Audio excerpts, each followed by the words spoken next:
आप देख रहे हैं लाख टक्के की बात। नमस्कार, मैं हूं अजय कुमार। सबसे पहले दिन भर की 10 बड़ी खबरें। दिल्ली के गार्गी कॉलेज में छेड़छाड़ मामले में धरने पर छात्राएं, प्रिंसिपल के इस्तीफे की मांग, केस दर्ज कर जांच में जुटी पुलिस। एचआरडी मिनिस्टर ने घटना की निंदा की। शाहीन बाग में प्रदर्शन पर सुप्रीम कोर्ट की सख्त टिप्पणी, कहा प्रदर्शन के नाम पर जनता को नहीं दे सकते तकलीफ। प्रदर्शन के दौरान बच्चे की मौत पर केंद्र और राज्य सरकार को नोटिस। नागरिकता कानून के खिलाफ जामिया कोऑर्डिनेशन कमेटी का हल्ला बोल, सड़क पर उतरे सैकड़ों की संख्या में लोग, पुलिस के सामने बैरिकेड पर चढ़कर किया हंगामा। लोकसभा में प्रमोशन में आरक्षण पर घमासान, चिराग पासवान ने की केंद्र से हस्तक्षेप की मांग, राहुल गांधी ने बीजेपी को बताया आरक्षण विरोधी।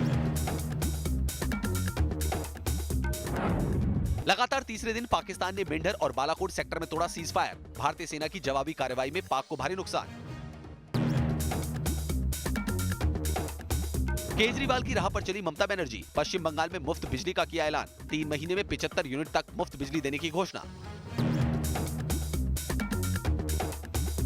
मध्य प्रदेश में कांग्रेस ने लगाया बीजेपी राज में शौचालय घोटाले का आरोप, जमीन पर मिल नहीं रहे 2012 से 2018 के बीच बने करीब 5 लाख शौचालय, 500 करोड़ से ज्यादा के घोटाले का शक, बीजेपी ने किया इंकार।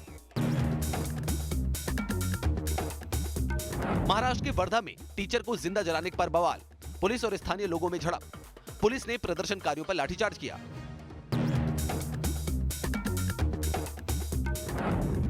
बगैर सरकार की इजाजत के पाकिस्तान में कबड्डी खेलने गई टीम के खिलाफ कार्रवाई का बड़ा खतरा, इंडियन ओलंपिक एसोसिएशन ले रहा है कानूनी राय, पाकिस्तान ने फर्जी टीम को बताया है भारतीय kabaddi team. To bring laughter and joy to the world.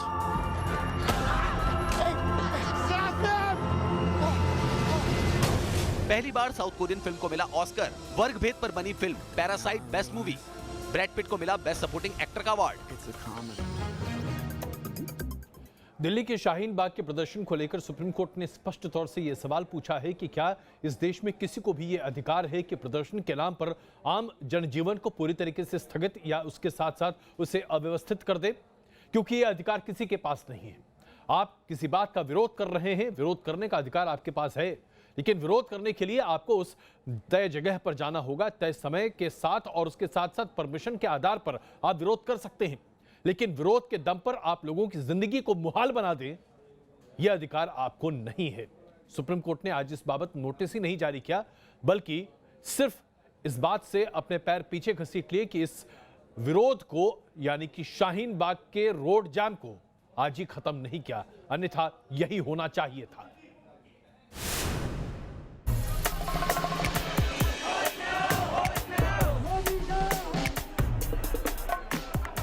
Jamia में सीएए को लेकर जंग, पुलिस और छात्रों के बीच भिड़ंत। ये आक्रोश है दिल्ली के जामिया मिलिया इस्लामिया के छात्रों का।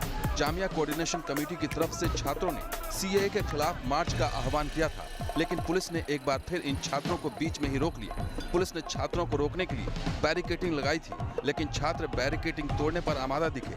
कुछ छात्र तो बैरिकेडिंग पर ही चढ़ गए। काफी देर तक पुलिस और छात्रों के बीच तनावपूर्ण स्थिति बनी रही। छात्रों को रोकने के लिए पुलिस पूरी तरह से मुस्तैद दिखी। एक तरफ पुलिस तो दूसरी तरफ छात्र। इस दौरान छात्रों और पुलिस के बीच कई बार धक्का मुक्की भी हुई।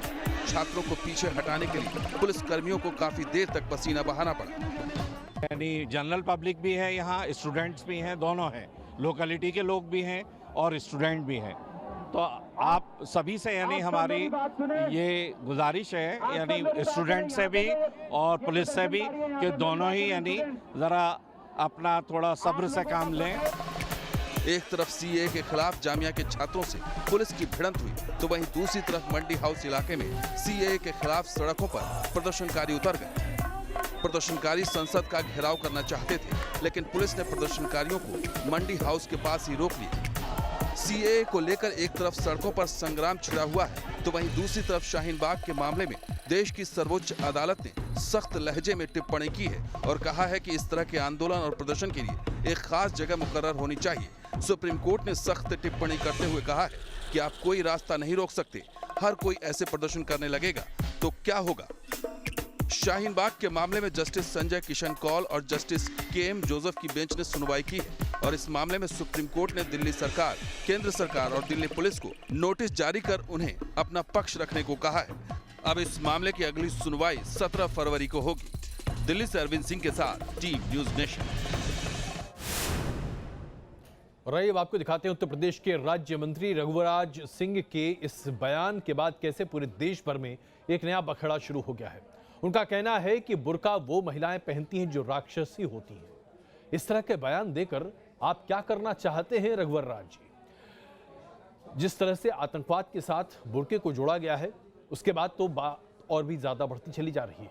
दूसरी तरफ भारतीय जनता पार्टी के सांसद सतीश गौतम हैं, जो मुनव्वर राणा की बेटी से पाकिस्तान जाने की नसीहत देने लगे हैं। ऐसा लगता है जैसे कि पूरे देश को बांटने की एक नई कोशिश हो रही है। सीएए के नाम पर देश में हंगामा मचा है। कई दिनों से विरोध प्रदर्शन किया जा रहा है। सीएए के नाम पर कोई देश को बर्बाद करने की धमकी दे रहा है तो कोई देश विरोधी नारे लगा रहा है। इस बीच सियासतदान भी अपने बयानों से विवाद को गरमा रहे हैं। अब बीजेपी के नेता और यूपी में दर्जा प्राप्त राज्य मंत्री रघुराज सिंह ने बुर्के पर बैन लगाने की मांग करते हुए जो कुछ कहा, उस पर बखेड़ा मच गया। मैंने बुर्के की बैन इसलिए किया है क्योंकि इसमें आतंकवादी घुसते हैं। जैसे श्रीलंका में बंद है, चाइना में बंद है, जापान में बंद है, अमेरिका में बंद है, ऐसे तमाम कंट्री हैं। विश्व के 207 कंट्रियों के नाम मैं आपको गिनाऊंगा, जिसमें केवल मुस्लिम कंट्री छोड़ के बाकी सब कंट्रियों में लगभग बैन है। इसलिए भारत में भी आतंकवाद को समाप्त करने के लिए ये बुर्का समाप्त करना पड़ेगा, ऐसी मेरी भारत सरकार से मांग है। उधर अलीगढ़ से बीजेपी सांसद सतीश गौतम के निशाने पर मशहूर शायर मुनव्वर राणा की बेटी सुमैया रही। दरअसल सुमैया ने एएमयू छात्रों के समर्थन में आवाज उठाते हुए कहा था कि हम जिस हिंदुस्तान में सांस ले रहे हैं वहां घुटन महसूस हो रही है। सुमैया के इसी बयान पर सतीश गौतम ने सुमैया को पाकिस्तान जाने की नसीहत दे डाली। तो पाकिस्तान के लिए जाने के लिए रास्ता बहुत है, जा सकते, रास्ता तो खुले हुए हैं, ऊपर रास्ता है भाई। अपना पासपोर्ट लगाइए, पाकिस्तान जाइए, रहिए। अगर दम घुट रहा है, इतनी आजादी में खुले रूप से बोल सकते हो, भारत टुकड़े तेरे टुकड़े होंगे, ईसा अल्लाह कह सकते हो आप, और कह रहे हो दम घुट रहा है। ये भारत में आजादी है कि आप इस तरह बोल के चली गई। अगर यही पाकिस्तान होता तो आपको पता लग जाता आजादी होती क्या है। सीएए के प्रदर्शन के दौरान सुमैया ने यूपी पुलिस को तानाशाह भी कहा था। इसी के बाद पुलिस ने मुनव्वर राणा की दोनों बेटियों के खिलाफ धारा 144 के उल्लंघन का केस दर्ज कर लिया था। T news nation. कभी कभी जनता के साथ संवाद राजनेताओं के लिए बड़ा भारी पड़ जाता है।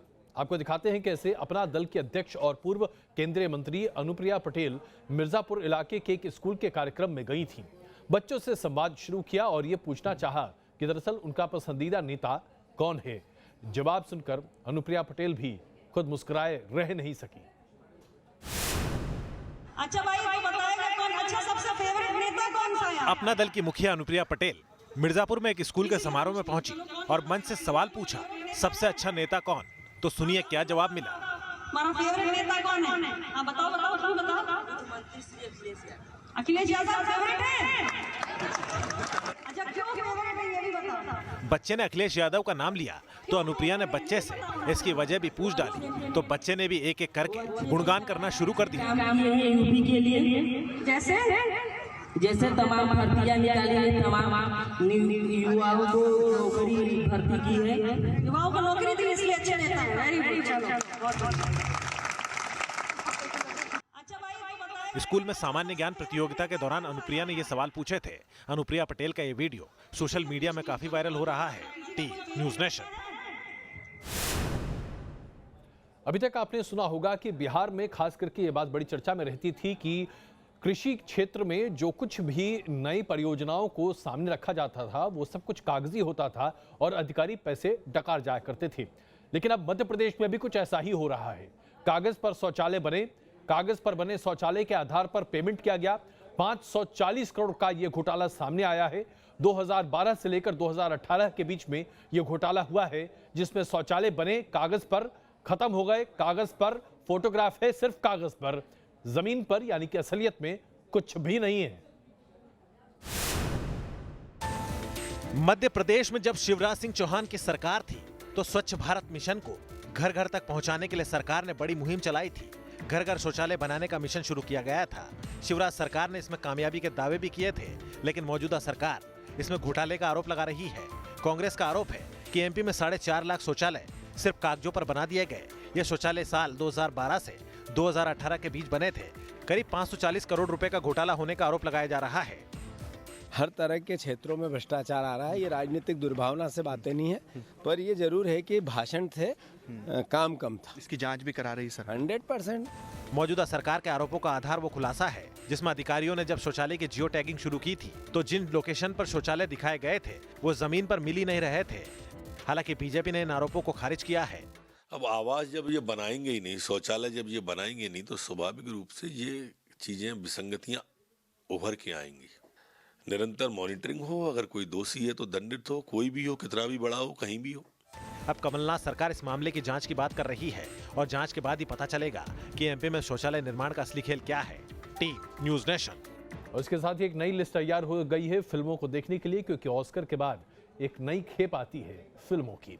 आइए अब आपको दिखाते हैं कुछ दिलचस्प तस्वीरें।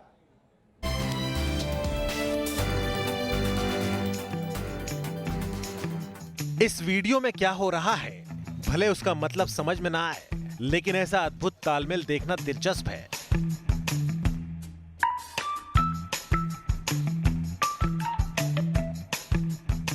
कितनी बारीकी से सब कुछ तैयार किया गया है कि एक की गति दूसरे की बाधा नहीं बनती है।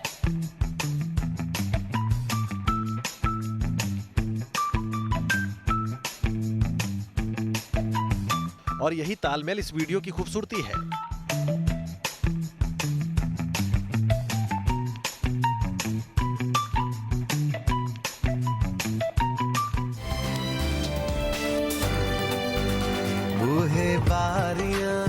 दुनिया भर में आपने पोल वॉल्ट के खिलाड़ियों को जंप लगाते हुए देखा होगा, लेकिन शुद्ध पंजाबी खेल के इस अंदाज को नहीं देखा होगा। पंजाब के गांवों में हर साल होने वाला ये इवेंट लॉन्ग जंप कैटेगरी का है।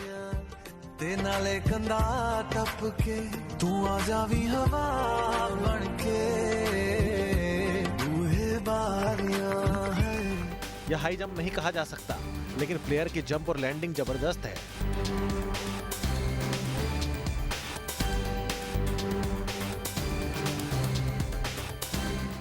इंसानों से जानवरों में फैलने वाली पहली बीमारी का शिकार हुई है ये बिल्ली।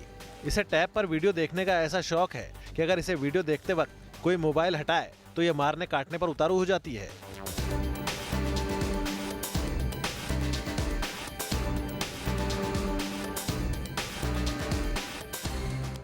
बने रहिए हमारे साथ, तुरंत वापस आते हैं और फिर आपको दिखाएंगे कैसे पर्यावरण परिवर्तन की वजह से पूरी पृथ्वी पर मंडरा रहा है एक बड़ा संकट। क्या तैयार हैं हम इसके लिए? 7:26 लाख टके की बात।